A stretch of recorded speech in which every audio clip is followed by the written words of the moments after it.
Got another minute.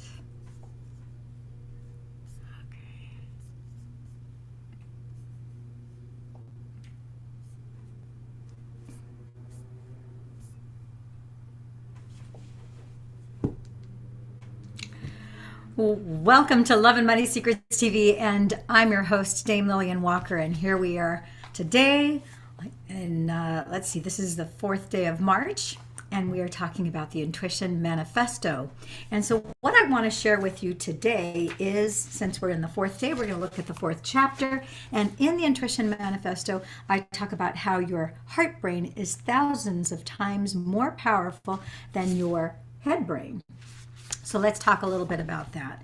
Some of you are not aware that the way the human body is organized, when you are first conceived, you have, of course, a cluster of cells that come together. You have the sperm, you have the egg, they unite, and they start to multiply very rapidly, as you know. And so inside of a span of about 16 weeks, the actual heartbeat can already be felt and heard. Actually, at 8 weeks, you can actually hear the heartbeat of that embryo. The brain isn't formed yet, not the brain that's in your head, but the heart is already beating. And so it is very exciting when, of course, you go to the OBGYN and they do a little ultrasound, and then they've got a Doppler radar sonar detector which can pick up the frequencies of the heart even at that tiny of an embryo, and you can start to hear the heartbeat. And so the heart is the first neural cluster of cells that is the controlling mechanism for the overall makeup of the body, and it is in fact your first brain. So the first brain that is made is your heart. The second brain then, of course, would be your brain, and then of course your third brain, if for those of you who don't know, would be your gut, is your third brain. In many cultures, they talk about the heart being the primary brain, or they talk about the gut being also the primary brain. So rather than get into that, let's talk a little bit more about the heart. So it is very, very important if you're wanting to tap into your intuition more, if you're wanting to be tuned in, tapped in, and turned on to it, and be privy to that incredible body of information and infinite well of knowledge that is at your fingertips, that is your birthright. It is something that we're all wired. There isn't anybody that isn't wired to have intuition. Everybody. It's like across the board. Everybody has intuition. I don't care what your IQ is. I don't care what your age is. Babies have intuition. Adults have intuition. Elderly have intuition. It doesn't matter if you have Down syndrome, if you have ADD, if you have PTSD, if you have whatever condition, it doesn't matter. Every single human being has intuition, and it can be increased. You can up the level of your intuition in order to make it better. So one of the key components of increasing your intuition is to get into a calm and relaxed state. The optimal level for you to receive intuitive downloads, for you to receive inspiration, for you to be attuned to the frequency of intuition, where intuition will guide you and give you indicators of what is the next step that you need to take, is to be alert and yet relaxed. So let's talk about that, because since 2020, I mean, let's face it, we're right now, as of this broadcast, it is 2022. So it's March 4th, 2022. We still have that sea thing kind of floating around in the air in all the different countries and so forth. We've had this global pandemic, which our entire 7 billion people on this planet, this giant marble, has never experienced anything like this. This is the first time we've ever seen a global pandemic and everything that's happened as a result of the global pandemic. To say that there are people with incredible amounts of stress, PTSD, anxiety, panic attacks, and more is the grand understatement of the world. The fact is, a lot of people already had those challenges prior to the pandemic, and now you add the pandemic, and now there are people who didn't have it who now have it too. And I just want you to think for a second about the category. I'm just going to pick one profession, and there's many professions that I could single out and I could put here on the front lines and bring to your awareness, and you would start to realize, recognize, and become aware that, oh my gosh, how do these people do it? But I want you to think about an emergency room nurse. An emergency room nurse is obviously trained in nursing with emergency room timelines, tools, tactics, strategies. They have triage protocols, just as doctors have triage protocols. Anyone who's in the healthcare profession, we know that we have triage protocols that are in place in the event of an emergency or a major catastrophe. Anytime you have a trauma patient that rolls in, whether by ambulance or are brought into the emergency room, there's a certain protocol that has taken place inside your mind. You're diagnosing at the same time that you're following literally your ABCs, airway, breathing, circulation, da da da da da. So with that being said, I want you to take note and just pause whatever it is that you're normally thinking about and have this awareness, because needless to say, people in the healthcare field, you have doctors, you have nurses in clinical settings, and you have trauma centers, you have urgent care centers, and then you have emergency rooms. So let's just single out emergency rooms for right now. If you think about an emergency room nurse, yes, she is trained medically to handle diagnostically and from a triage perspective to sort, sift, and separate to decide which patient is more critical than the other. If somebody is already dead when they roll them into the emergency room, that's not an emergency room. Someone who is gone, they're gone. There's nothing else you can do for them. Someone who is vacillating between life and death, who is in shock, who is bleeding profusely, that's someone that you need to tip them over to stability so that they survive, so that they stay alive, as opposed to slip away and pass away. So when nurses and doctors and the support team are dealing with these type of circumstances, needless to say, you have your adrenaline is starting to rush. When I worked in the emergency room, I knew that the first thing I needed to do was to slow down my breath.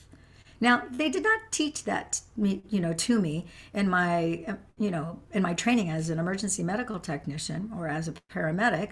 That was something that I figured out, believe it or not, from working out at Nautilus Plus. I was a dancer, I danced jazz, I danced ballet, and I also worked out at the gym. And I would realize that the longer I stayed on the life cycle and I was doing level 7, 8, 9, that in order for me to have more endurance, I had to slow down my breath. And as I regulated the tempo of my breath, I realized that my endurance elongated, and then I could stay an hour and a half, 2 hours on the life cycle, which was pretty cool, because considering that I had been dancing since 6 o'clock in the morning, then went to school all day, participated in the band, all my extracurricular activities, went to dance lessons, and then I would come back, in the evening, and then I would work out at the gym. That's a pretty busy, long day. And still I had plenty of stamina to lift weights and everything, and then still work out at the gym and do an hour and a half on the life cycle. And it was through the regulation of the breath. So going back to nurses. So now you have a nurse who is in an emergency room environment for a year, 2 years, 3 years, 4 years, 5 years, 6 years, 7 years, 8 years, 9 years, 10 years, 11 years, 12 years, 13 years, 14 years, 15 years, or more. Now, add to that normal stress, which is part of her routine work environment, add the pandemic. Okay.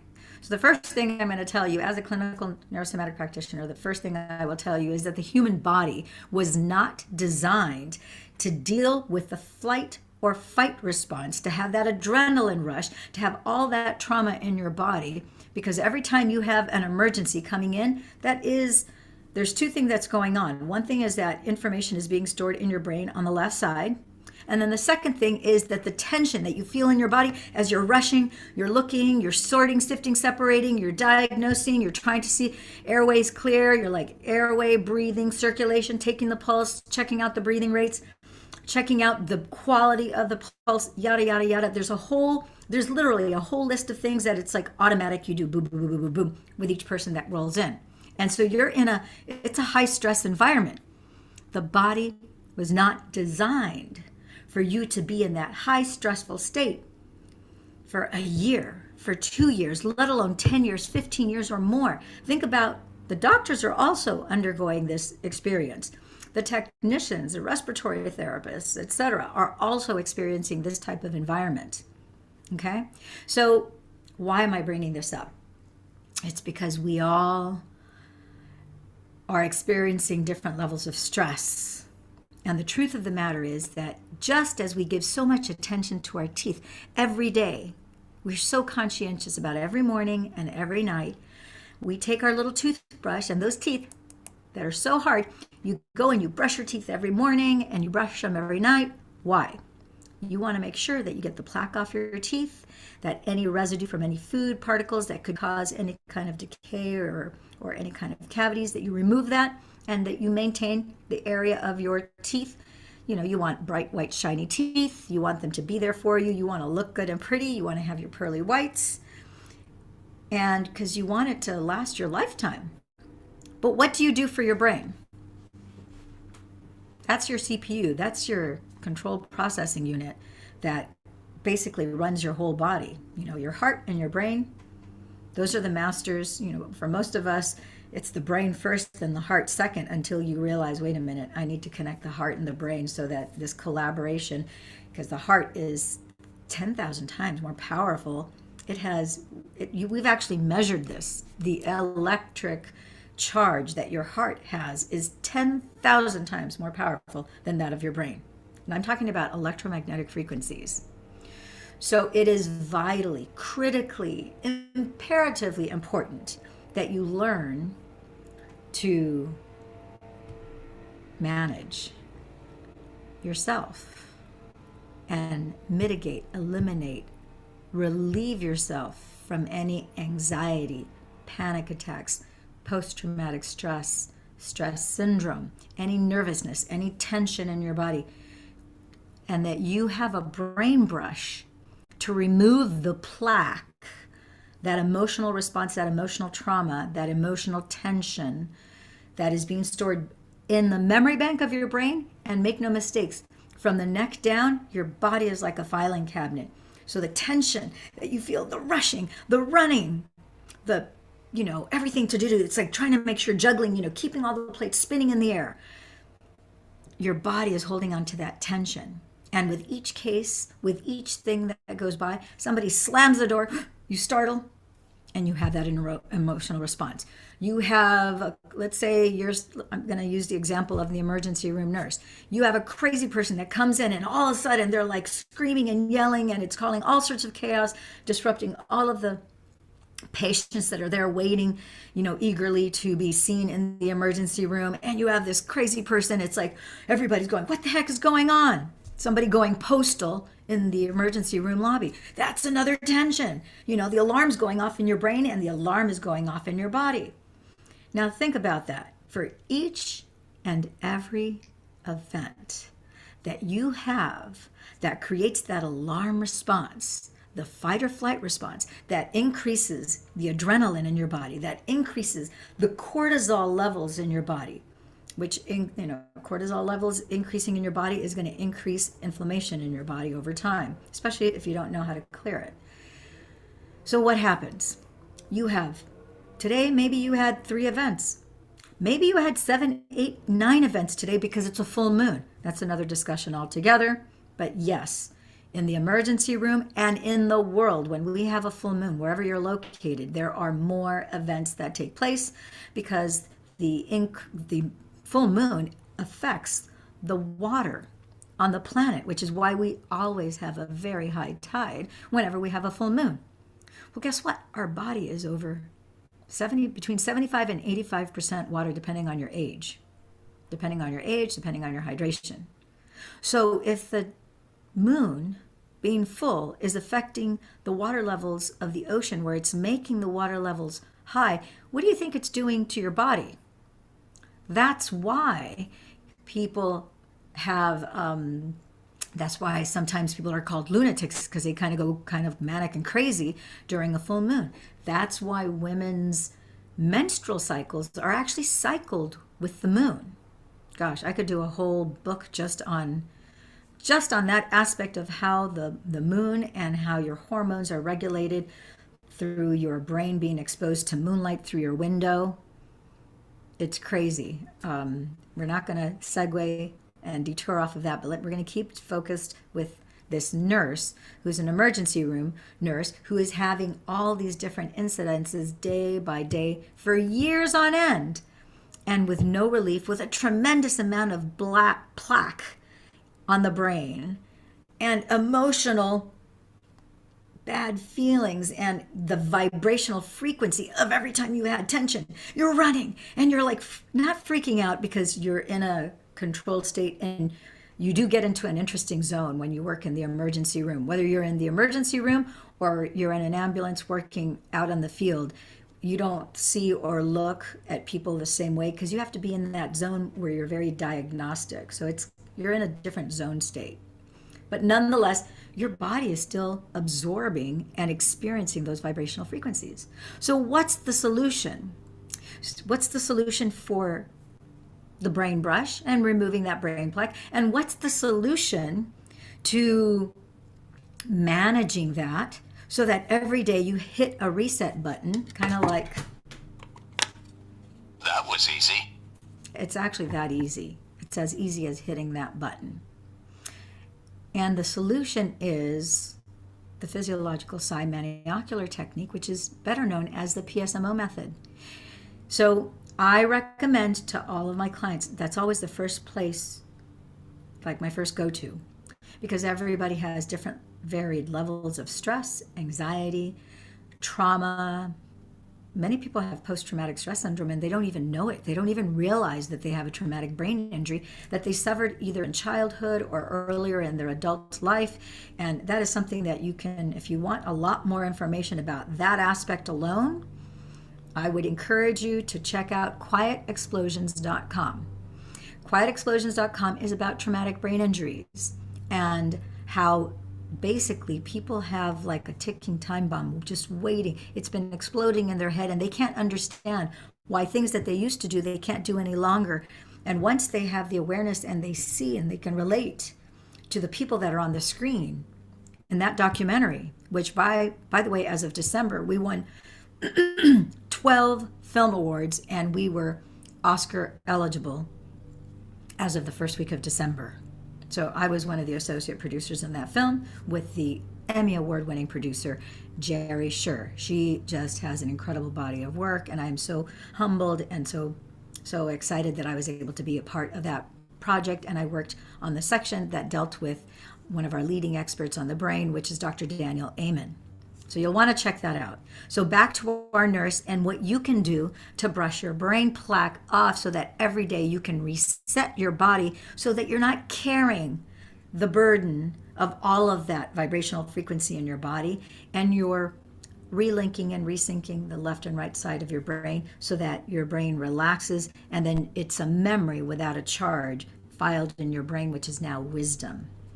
And so that's what the PSMO does for you. The PSMO is basically physiological size. That's the first part. It's part one. You have 3 physiological size, 3 sets of 3. So what's a physiological sigh? Dr. Andrew Huberman has a myriad. He has a mountain of not just experiments, but of research, and he's a neuroanatomist, a neurobiologist, as well as an ophthalmologist, and he teaches at the he actually teaches at Stanford Research Institute and at the medical school. He teaches about ophthalmology and about neurobiology. And he talks about the physiological size. And the physiological size are basically, we all do this instinctively, but at a certain point in time, we stop breathing normally, and we start holding our breath. We start holding our breath. And instead of taking normal deep breaths, we start to hold our breath. And there's actually a syndrome that I learned about through him. I think it's called email syndrome. And it's where people on Monday morning, they actually get to work on Monday mornings, they start to check their email, and as they're checking their email, they stop breathing. They actually hold their breath as they're reading their emails because they're stressed as they're reading their emails, trying to catch up over all the emails that they've received since Friday, which is not a good thing. You don't want to be holding your breath. You want to be breathing through the nose, by the way. You want to breathe through your nose, not through your mouth, because when you breathe through your nose, you automatically access the right and left hemisphere of the brain, depending on whether you breathe through your right nostril or your left nostril, and your body, your autonomic nervous system will signal your brain to breathe sometimes through both nostrils, and at other times it will signal to close off one sinus, and you'll breathe through the right nostril, affecting the left brain, and it'll switch off then to the left nostril, affecting the right side of the brain. And then it'll continue to perceive, and you don't even notice this. You may notice in the morning sometimes where you'll have one nostril open and the other one is closed, but the bottom line is you do the physiological sighs with the nose, not through the mouth. Otherwise, this doesn't work. Through the mouth, you don't get the brain hack. You have to do it through the nose. So what does a physiological sigh look like? Well, if you look at my PSMO video, which you'll see that there's a couple videos under the playlist for PSMO, you'll see the entire process is spelled out. I talk about some of the science to back it up so that you can assign a meaning to what you're doing when you do the physiological sighs, when you do the maniocular technique, and when you do the lymphatic flush.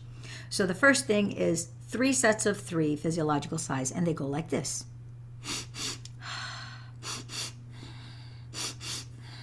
Set 1.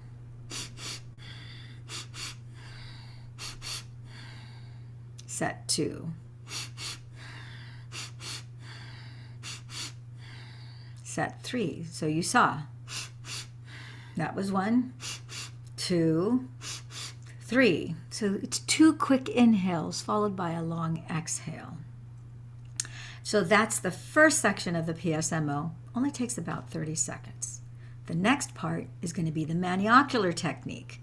The maniocular technique is based on EMDR, which is the eye movement desensitization technique. And you're going to take your hand, and I like to look at my knuckle here, and you're not going to move your head at all. And you're going to take your hand and you're going to do 10 times starting at the left, and you're going to do 3 sets of 10. So it goes like this. 1, 2, 3, 4, 5, 6, 7, 8, 9, 10, pause. 1, 2, 3, 4, 5, 6, 7, 8, 9, 10, pause. 1, 2, 3, 4, 5, 6, 7, 8, 9, 10, pause. That's 3 sets of 3. You can also do, as you're doing the maniocular technique, if you want to clap 3 times as well, that's fine too, because then you're involving and engaging your auditory system. I think I got an eyelash in my eye. Anyhow, so that's the maniocular technique. Then the third part of the PSMO method is the lymphatic flush.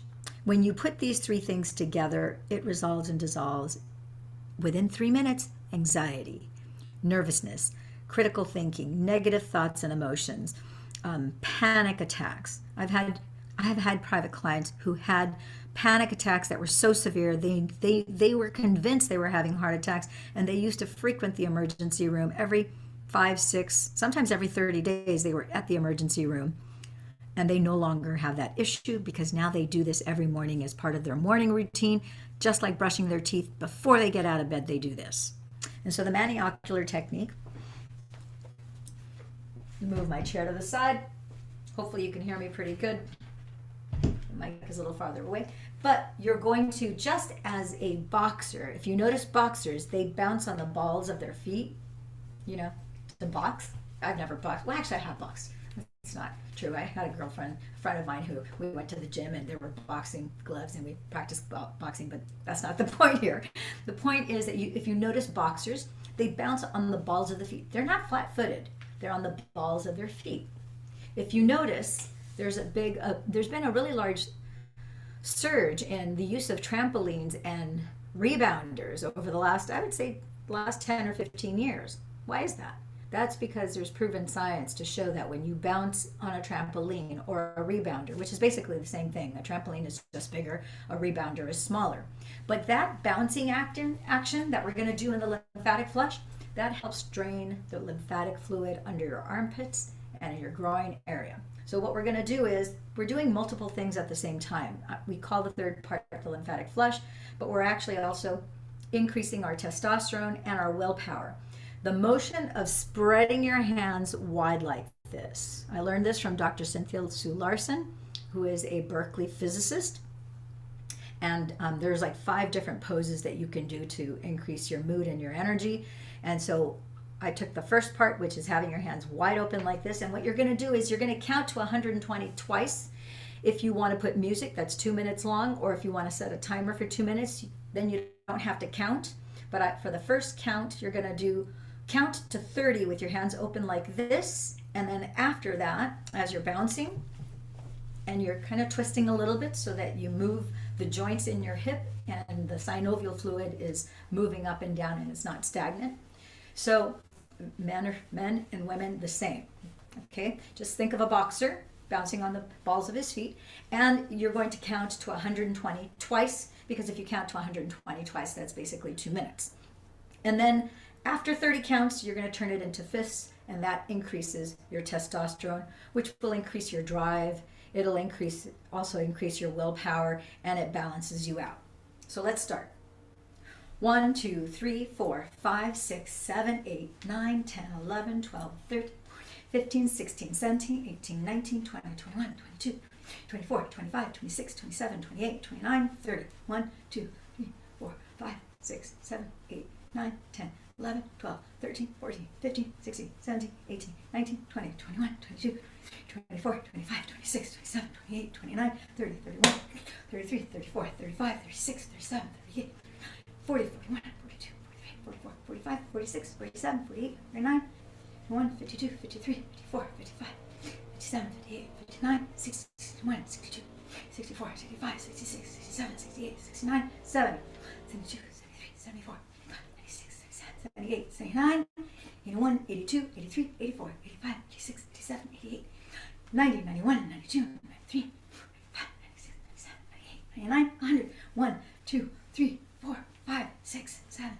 8, 9, 10, 11, 12, 13, 14, 15, 16, 17, 19, 20, 21, 22, 24, 25, 26, 27, 28, 30, 1, 32, 33, 34, 36, 37, 38, 39, 40, 42, 43, 44, 47, 48, 49, 1, 52, 53, 54, 55, 56, 58, 59, 60, 61, 62, 63, 64, 66, 67, 68, 69, 70, 71, 74, 75, 76, 77, 78, 79, 80, 81, 82, 84, 85, 86, 87, 88, 89, 91, 92, 93, 94, 97, 98, 99, 100, 1, 2, 3, 4, 5, 6, 7, 8, 9, 10, 11, 12, 14, 15, 16, 17, 18, 19, 20. Okay, so I did that up to 120. If you followed along and did this at the same time, you're going to notice brain fog. If you had brain fog, gone. You're going to notice an elevated emotion. You're going to feel happier. You're going to notice that if you were thinking of anything negative, that's gone. You're going to notice that whatever tension you had is gone. You're just going to notice more pleasant feelings. Now, I would challenge you to do this for at least the next 30 days. And for those of you who are really committed to personal growth, to self-improvement, and to upping your game, I would say I challenge you to do this for the next 100 days. Why not make this part of your morning routine for the rest of your life? You tend to your teeth every day. I think you should tend to your brain every day. This is part of the gateway to opening that intuition portal so that you are operating at that higher level of not just frequency, but that you're always tuned into your intuition, that you're always in that place of flow. This is what the top two, I'd say the top up to 3%, the top 3% of top producers, they operate at a different level. Because instead of things happening in a linear progression, things don't have to happen in a linear progression anymore. Things can happen much faster. Things can start coming into you, but you are now tuned and tapped in, turned on to infinite source intelligence, to God, into that flow state where you're constantly receiving exactly what you need to do next, so that things happen at a quantum rate. And so in order to tap into your intuition, you got to get into that relaxed state.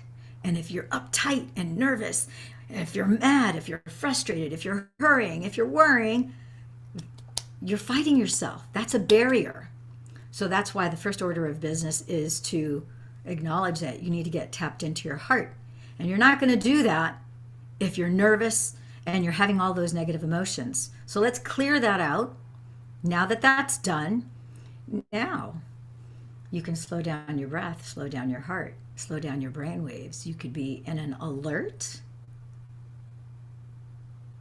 yet awake state, which is the bedrock of receiving intuitive downloads, hearing your intuition, seeing your intuition, knowing your intuition, having things come to you which you have no idea. Sometimes you don't know what they mean, and then in a very short time it's revealed to you what that means. I talk about this in the book. And that's how you start to get tuned in, tapped in, and turned on to your heart intelligence, which is divinely connected. Once you have your heart and your brain connected, then you can start to receive those intuitive downloads. There's so much, like one of the things that I just realized as we finished up with publishing this book is like, oh my gosh, there's going to be another book that's going to come out about, the Intuition Manifesto. That book came out as a download. So the intuitive hit that I just got a few days ago is like, there's going to be another book. There's a whole, and the next book will go in deeper, and I will share more people with you who are tuned in this manner. They're living a life that is intuicognizant. It's a term that I talk about that came to me again in a meditation. Intuicognizant, what that means is that they're intuitively cognizant. They're cognizing. That has to do with the Greek word gnosis. So it's like an intuitive knowingness. It's like you don't need confirmation or verification. It doesn't need to be proven out in the 3D world. It's a knowingness at such a deep place that's coming from intuition that you're able to immediately execute and take action on it because you just know.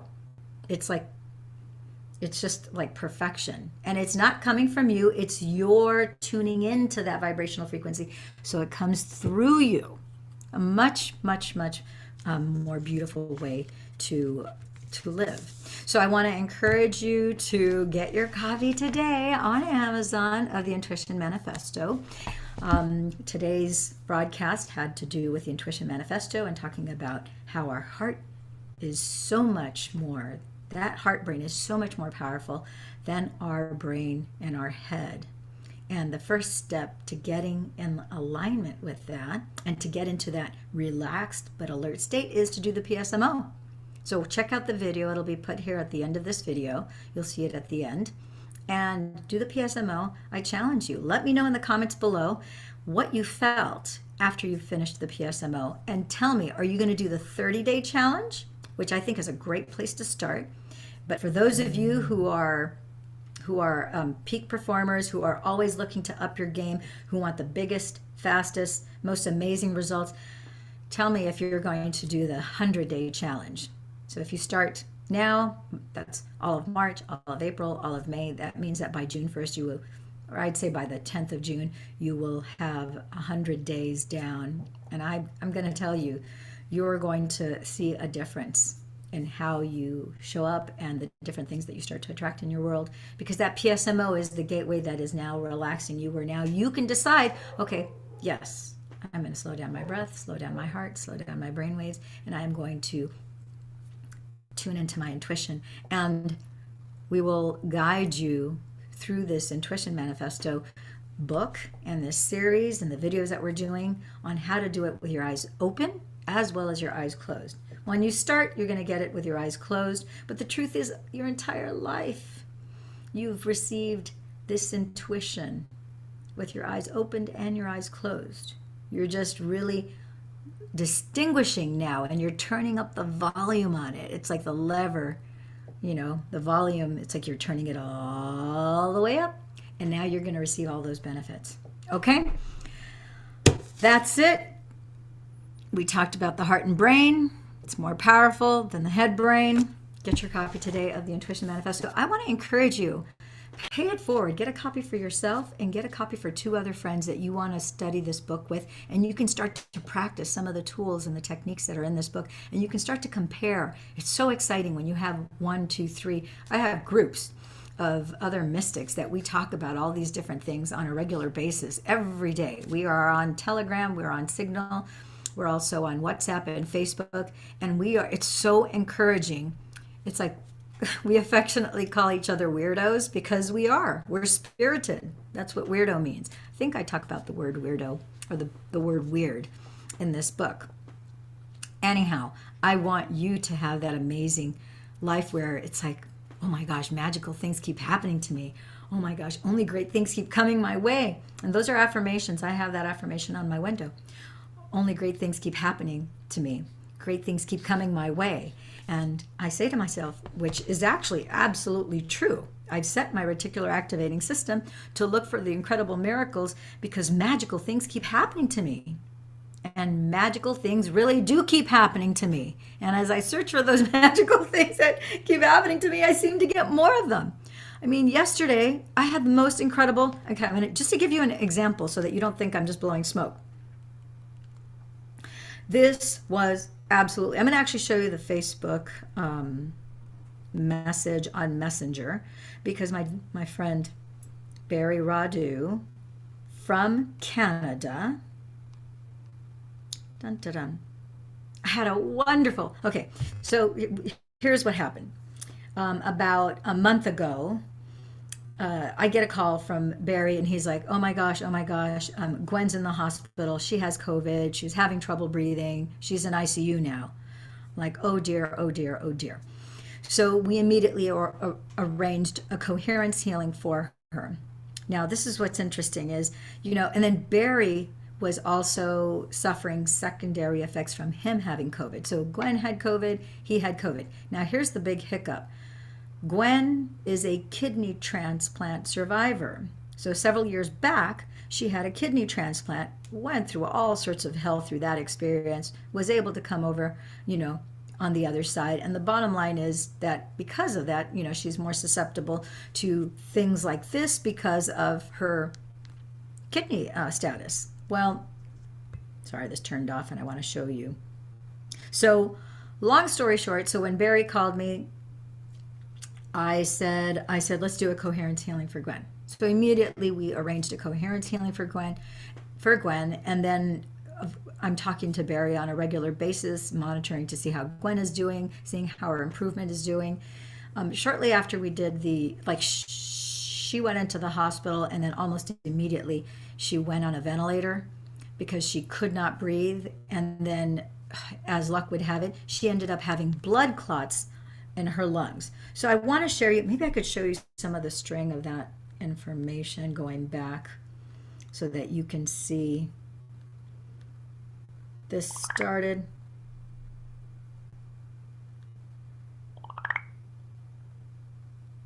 I should, what I'll do is I'll probably do a video where I just chronicle this and show you this. It's taking me too long here on camera.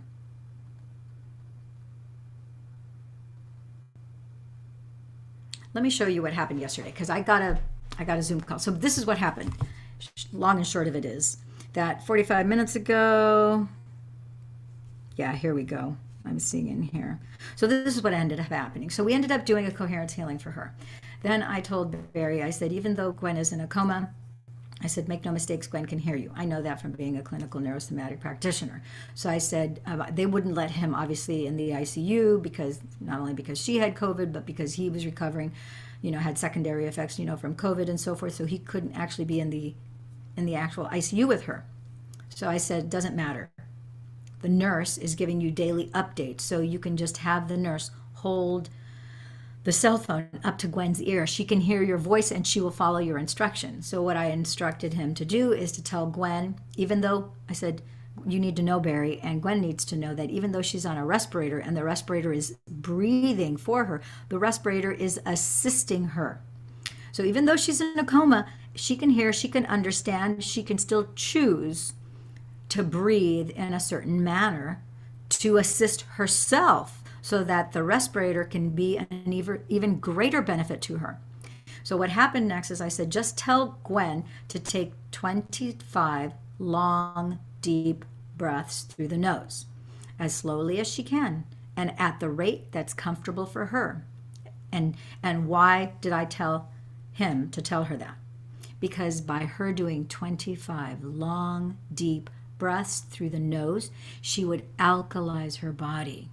What does that mean? When you alkalize your body, you start to reduce the acidity in your body. You start to reduce the inflammation in your body, so you begin healing in the body. And you start to trigger different centers in your brain. So I just said to him, tell her to start doing 25 long, deep breaths every morning, every afternoon, every evening. And then after that, we upped it so that in between afternoon, like breakfast, lunch, and dinner time, it would be in between.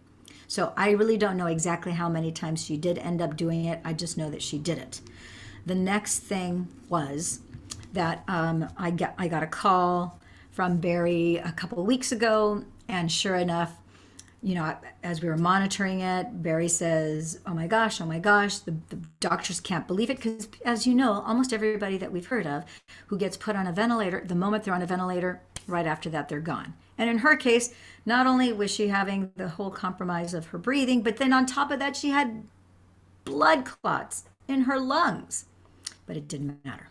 It didn't matter, because I had their back, and we had a whole entire group. I don't know what the total number was, because I have one Telegram group that has almost 800 people. I have another Telegram group that were about 200 people. And then I have a couple other Telegram and Signal groups. There's probably several thousand people between those groups. And a very large number of them were on the Zoom call, and another number of them weren't on the Zoom call, but were still doing the coherence healing for her. So the long story short is that all of a sudden, right after we did that coherence healing, when they diagnosed her blood clots, 2 days later, you're not going to believe, it was on a Friday, he's like, oh my gosh, they can't believe, Gwen is able to get off the ventilator. She's conscious, she's awake, and they said that she might be able to go home next week. And so it went from that on a Friday to, we're going to fast forward because a lot of things happened Saturday and Sunday as I talked to Barry. Monday at 4:30, she came home. And so yesterday, she came home in a wheelchair, super skinny because she had lost a lot of weight. But yesterday, I get a video call from Barry, and it's Barry and Gwen. And so I have to show you.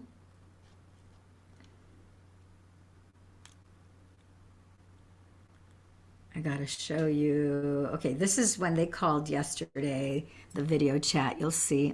Can you see it? Barry, how are you? I just checked. Was thinking about you yesterday. Time for a quick chat. So during our quick chat, I'm gonna show you.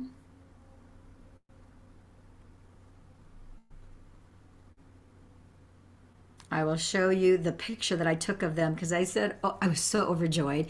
Gwen looked radiant. She was glowing. She looked beautiful. I dare say she looked even more beautiful than she did before. And I said, may I take a screenshot of you? She said, yes. And then Barry, turned the camera. And then I said, Barry, may I take a picture of you? And he said, yes. And then Barry was cheek to cheek with Gwen. Oh my gosh, it was such a wonderful thing.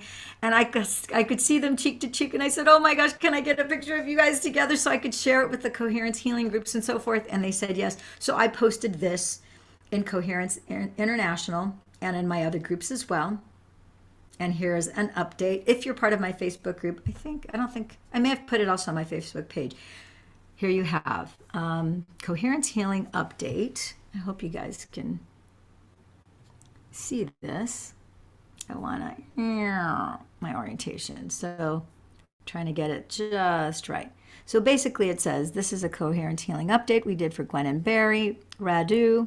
I'm just going to read it to you. I'm going to show you the pictures so that you can see the pictures and you can appreciate the beauty of their radiant faces. You see them.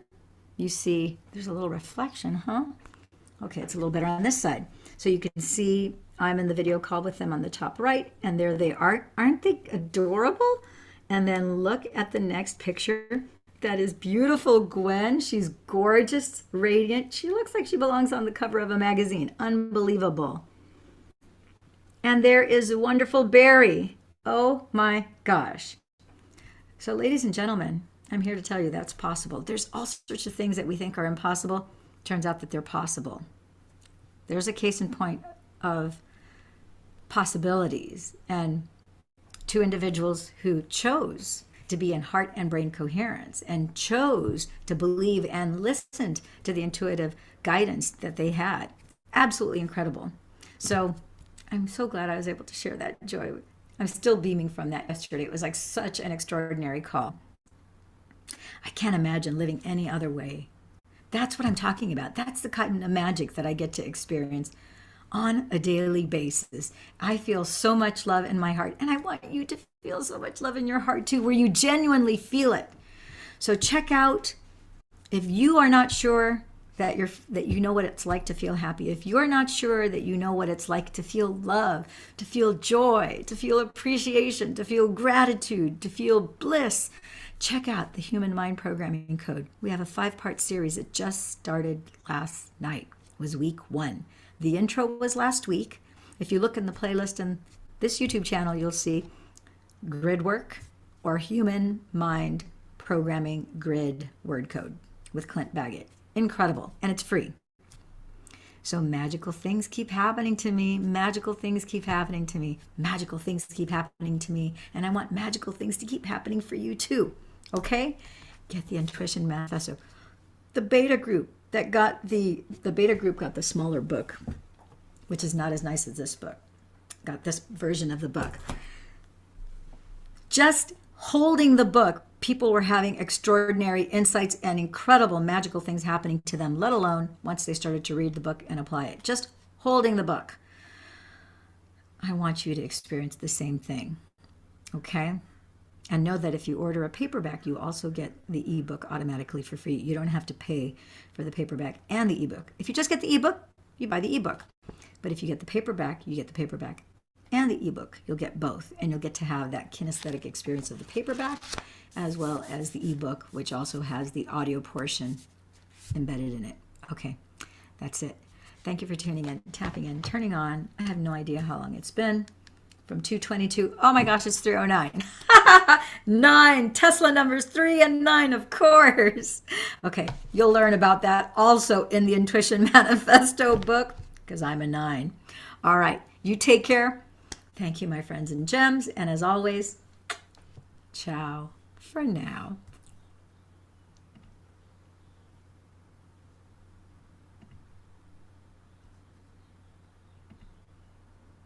This doesn't want to turn off. Oh my gosh. Click. It really doesn't want to. Oh my goodness. It's like 4 clicks. Finally.